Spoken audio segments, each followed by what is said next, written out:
Hello guys, good morning. ये देख सकते हो आप, कितनी बुरी हालत है गाइस। कलयुग छा गया। ये देखो कितनी तेज़ बारिश है। इतनी तेज़ बारिश हो रही है कि वॉशरूम में जाना मुश्किल हो गया है छाते के बिना।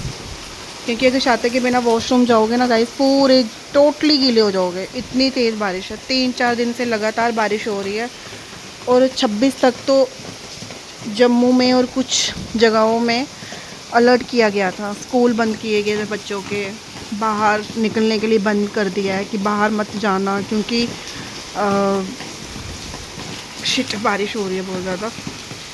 बाहर जाने के लिए इसलिए मना किया है गाइस, क्योंकि जो मचेल माता में ब्लास्ट हुआ था, बिजली फटी थी, इसकी वजह से कहीं भी कुछ भी हो सकता है। क्योंकि कलयुग छा गया है, बहुत गंदे तरह से कलयुग छा गया है।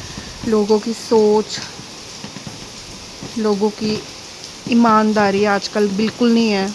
एक दूसरे को लेके, एक दूसरों के प्रति गुस्सा, जेलस, और बहुत बहुत कुछ है यार, क्या ही बताऊँ मैं। क्योंकि भगवान भी क्या करेंगे अगर हम उम्मीद करेंगे ना कि हमारे घरों में, रोड पे, स्कूल में कहीं भी कुछ ना हो। तो अगर बड़े बड़े तीर्थ स्थान में अगर इतना कुछ होना स्टार्ट हो गया है, कटरा में, वैष्णो देवी में, मचेल माता में, बहुत बहुत जगह पे जहाँ पे नेचुरल पिंडियाँ निकली हुई है, तो वहाँ पे अगर इतना कुछ होना स्टार्ट हो गया है बुरे लोगों की वजह से, तो गाइस हम घरों में क्या सेफ़ है? घरों में हम सेफ़ ही नहीं है। क्योंकि घरों में तो एक दूसरे के प्रति इतना जहर है ना, क्या अपने क्या पराए, कोई किसी पे भरोसा नहीं कर सकता। कभी मैंने सुना नहीं था कि अगस्त की एंडिंग में इतनी ख़तरनाक बारिशें होंगी। क्योंकि यार ये जो बड़े बड़े मतलब ये है ना, जैसे अरुणद आचार्य है, प्रेमा जी महाराज जी, जो भी मतलब बड़े बड़े बावें हैं, है ना, तो उन्होंने यही भविष्यवाणी की है कि बहुत कुछ होना है। मतलब जो जो नहीं सोचा होगा ना, वो होगा। तो जब से मैं ये सुन रही हूँ ना गाइस, मैं बहुत ज़्यादा डर गई हूँ कसम से। क्योंकि मैंने कभी सोचा नहीं था कि क्या क्या दिन देखना पड़ेगा। हम भगवान का नाम तो दुख के टाइम ही लेते हैं ना, हे भगवान प्लीज़ ऐसा मत करो, भगवान हमारी रक्षा करो। लेकिन कभी भी हमने सुख में भगवान को याद नहीं किया होगा, कभी नहीं किया होगा। मैक्सिमम लोग जब ज़्यादा दुखी होते हैं या फिर मतलब इतना बुरा बुरा दिन देखते हैं ना, फिर भगवान को याद करते हैं। तो मैं यही बोलती हूँ कि हर टाइम भगवान को याद करना चाहिए। क्योंकि आजकल कलयुग के ज़माने में भगवान से बढ़ के कोई नहीं है। क्योंकि हमारे, आप खुद ही बताओ गाइस, आजकल कलयुग के ज़माने में कौन किसके ऊपर भरोसा करेगा? ना हम बाप के ऊपर भरोसा कर सकते हैं, ना हम पति के ऊपर भरोसा कर सकते हैं, ना हम अपनों पे भरोसा कर सकते हैं, ना गैरों में। क्योंकि कौन हमारे खिलाफ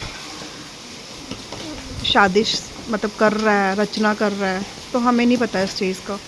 सो मैं यही बोलती हूँ यार, जो बची हुई लाइफ है ना हमारी, जितनी भी है, हमें कोई आइडिया नहीं है कि हम कुछ सेकंड के लिए जी रहे हैं, कुछ दिन के लिए जी रहे हैं, कुछ सालों के लिए जी रहे हैं, नहीं पता हमें। हमारी जो मरने की डेट है ये सिर्फ भगवान जानते हैं। तो मैं यही बोलती हूँ सबसे कि यार ईमानदारी से चलो, अपना मन को साफ रखो, एक दूसरे के प्रति प्यार रखो।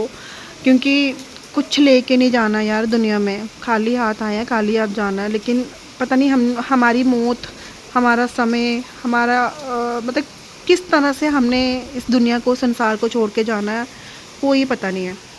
लेकिन जब तक है ना, तो हमें सही तरीके से रहना चाहिए। क्योंकि बहुत बुरा बुरा टाइम देखा है यार, बहुत बुरा बुरा टाइम। पहले तो इंडिया पाकिस्तान की लड़ाई, फिर प्लेन क्रैश जिनमें मासूम बच्चे, बहुत सारे लोग थे जिनका कोई कसूर भी नहीं था, बेचारे दुनिया को छोड़ के चले गए। उसके बाद मचेल माता में बादल फटना, ओ माय गॉड, बहुत कुछ देखा है गाइस। मैं कहती हूँ प्रभु अब और कुछ मत दिखाना। क्योंकि गाइस मेरा दिल तो बहुत कम है, मैं तो ये चीज़ें बिल्कुल देख ही नहीं सकती हूँ। थोड़ा सा भूचाल आता है ना, तो कसम से मैं बुरी तरह से हिल जाती हूँ कि पता नहीं क्या है। मैं कभी, जब इंडिया और पाकिस्तान की लड़ाई हो रही थी, बॉम्ब बज रहे थे इतने बुरे तरीके से, ऊपर से जो ड्रोन जा रहे थे, कसम से मैं ये चीज़ें देख देख के ना, मैं मेरी नींद ही उड़ गई थी। मतलब मैं सोच रही थी कि क्या हो रहा है ये सब कुछ। मैं ये चीज़ें नहीं देख सकती हूँ गाइस, मेरा दिल ही नहीं है इतना। तो मैं यही बोलती हूँ कि प्रभु, जैसे भी इस संसार से हमें लेना है ना आपने, बस कष्ट मत देना प्रभु, कष्ट मत देना, क्योंकि हम सहन नहीं कर सकते। और मैं सबको यही बोलती हूँ कि भगवान का नाम लो, अंदर रहो आराम से, और प्रेम से रहो, और माता रानी का नाम लेते रहो। बावे वाली माता का नाम लो, बावे वाली माता सबकी रक्षा करेगी। जय माता दी।